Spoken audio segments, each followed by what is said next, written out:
जिस मीटिंग का सबसे ज़्यादा इंतज़ार था प्राइम मिनिस्टर मोदी और प्रेसिडेंट ट्रंप का, वो हाल ही में हो चुकी है, जो कि फ्रांस के G7 मीटिंग के इतर हुई थी। और आप देख रहे हैं इंडिया फर्स्ट विद आकाश। और आपको ये वीडियो अच्छी लगे तो लाइक शेयर सब्सक्राइब करना बिल्कुल भी ना भूलें। और इस पर आज चर्चा करते हैं थोड़ी सी, क्योंकि किसी भी देश के संबंध कितने भी प्रगाढ़ क्यों ना हो, मगर वो नेशनल इंटरेस्ट को अपने को प्रोटेक्ट करना नहीं भूलता है। इसी संदर्भ में जिस तरीके से एक दशक से ज़्यादा दोनों देशों के संबंध काफ़ी एक स्ट्रॉन्ग पॉइंट से आगे बढ़े थे, प्रेसिडेंट ओबामा के कार्यकाल से भी, फिर प्रेसिडेंट ट्रंप का जो पहला कार्यकाल था, फिर बाइडेन के कार्यकाल में। मगर प्रॉब्लम कहाँ पर हुई? प्रॉब्लम ये आई जब 2.0 ट्रंप का जो कार्यकाल आया था और उन्होंने अंतर्राष्ट्रीय स्तरों पर मनमानी तरीके से अपनी जो नीतियाँ वो थोपने का प्रयास करा। दोनों देशों के संदर्भ जो मतलब कि दूरियां और विश्वास की कमी उस टाइम और ज़्यादा आई जब दोनों देशों के बीच में टैरिफ वॉर बहुत लंबा खिंचा। टैरिफ वॉर का मतलब ये कि सबसे ज़्यादा 50% से ज़्यादा टैरिफ जो था वो इंडिया पर ही अमेरिका ने लगाया था।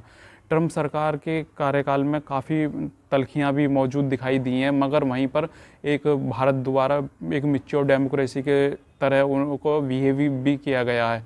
वहीं देखा जाए तो हाल ही में जिस तरीके से अमेरिका द्वारा ईरान पर अटैक किया गया था, वहीं देखा जाए तो फिर अटैक के बाद जिस तरीके से क्रूड क्राइसिस बढ़ी थी, क्रूड ऑयल क्राइसिस बढ़ी थी, उसका सीधा इम्पैक्ट भारत पर पड़ा था, क्योंकि गल्फ़ कंट्रियों में भी 10 मिलियन से ज़्यादा लोग हमारे रहते हैं।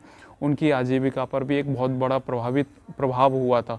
वहीं देखा जाए तो अब जो रिसेंटली जो तत्कालिक कारण थे, बहुत सारे कारणों में से एक कारण बहुत महत्वपूर्ण था।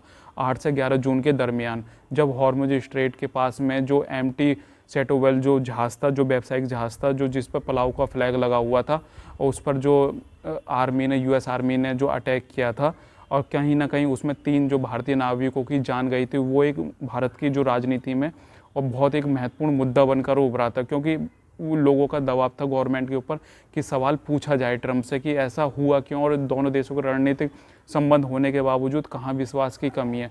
मगर फिर भी मैं वही कहूँगा कि अपने अपने देशों के नेशनल इंटरेस्ट को ज़्यादा प्रोटेक्ट किया जाता है और ज़्यादा कुछ चीज़ को ज़्यादा प्रेशराइज में लिया नहीं जाता है अंतर्राष्ट्रीय स्तर पर। वहीं देखा जाए तो कहीं ना कहीं अमेरिकी सेंट्रल कमांड ने भी ये बोला था जब ये 3 नाविकों की मौत हुई थी, क्योंकि इसमें जो ईरान का जो क्रूड ऑयल था वो सप्लाई किया जा रहा था, सप्लाई करने का जो प्रतिबंधित था, उन्होंने बार बार चेतावनी देने के बाद उन्होंने नज़रअंदाज किया। तो मगर वो चीज़ें हो सकती हैं, वो प्रॉब्लम हो सकती है, मगर कहीं ना कहीं आपको ये भी देखना होगा कि एक सिविलियन की मौत भी होना एक रूल ऑफ लॉ का पूरा वायलेंस करती है, उल्लंघन करती है। और ये अमेरिका को नहीं समझ में आता, क्योंकि अमेरिका ने हर जगह जो है नरसंहार करा है। उसको सीरिया को देखो, इराक को देखो, और उसने मतलब कि हर जगह ऐसा ही करा है। उसने लीबिया में भी वही चीज़ें उसने अपनाई हैं। तो और अफ़गानिस्तान को आपने अभी देखा ही होगा 4-5 साल पहले।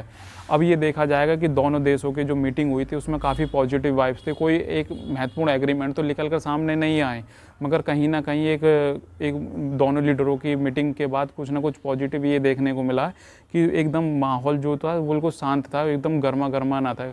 मीटिंग हालांकि 1 घंटे की हुई थी, मगर कहीं ना कहीं देखा जाए तो जब क्वेश्चन लिए गए प्रेसिडेंट ट्रंप के द्वारा तो उनको जवाब भी सही तरीके से दिया गया। प्राइम मिनिस्टर मोदी ने भी अब नाविकों का सामने ही, प्रेस के सामने ही मुद्दा ये ट्रंप के सामने उठाया कि नाविकों की जो जान है वो बड़ी महत्वपूर्ण होती है।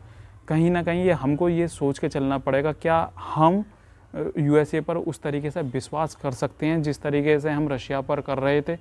क्योंकि हमारे और यूएसए के जो इंडो पैसिफिक में इंटरेस्ट हैं वो एकदम सेम है, क्योंकि दोनों ही चाइना को काउंटर करना चाहते हैं, क्योंकि चाइना की जिस तरीके से विस्तारवादी नीति है उसको दोनों ही संतुलित करना चाहते हैं। क्योंकि चाइना के द्वारा जिस तरीके से BRI और CPEC के माध्यम से जिस तरीके से एक बहुत ब्रॉडली इंफ्रास्ट्रक्चर को डेवलप किया जा रहा है, वो कहीं ना कहीं देखा जाए तो यूएसए को भी एक चुनौती है, क्योंकि इतना बड़ा प्रोजेक्ट अफ्रीका से लेकर मध्य एशिया तक, यूरेशिया तक पहुंचना, वो कहीं ना कहीं यूएसए को डायरेक्ट चुनौती देता है। और ये देखना होगा कि दोनों देशों के संबंध आगे किस तरीके से आगे बढ़ते हैं, क्योंकि दोनों देशों के संबंध जितने प्रगाढ़ होंगे इतने ही दोनों देशों के इन्वेस्टरों को और दोनों देशों के शेयर मार्केट को बहुत ज़्यादा प्रॉफिट होगा। अब आने वाले समय में देखना होगा कि क्वाड की मीटिंग के मामले में प्रेसिडेंट ट्रंप का जो लास्ट के 2026 के लास्ट में बताया जा रहा है क्या ये संभव हो पाती है ना, और क्वाड को किस तरीके से मजबूत करते हैं, क्योंकि क्वाड को भी जो मजबूत किया था जो पहले कार्यकाल में ट्रंप ने किया था, जो बाइडेन ने आगे बढ़ाया था। अब जो क्वाड को जो थोड़ा शिथिल हुआ, थोड़ा धीमा हुआ, वो भी ट्रंप की वजह से हुआ। ट्रंप का इंडिया विजिट होना एक महत्वपूर्ण, एक राजनीति का एक दृष्टिकोण होगा और एक काफ़ी महत्वपूर्ण भी विजिट होगा, जबकि क्वाड की मीटिंग होने वाली होगी 2026 के अंत में।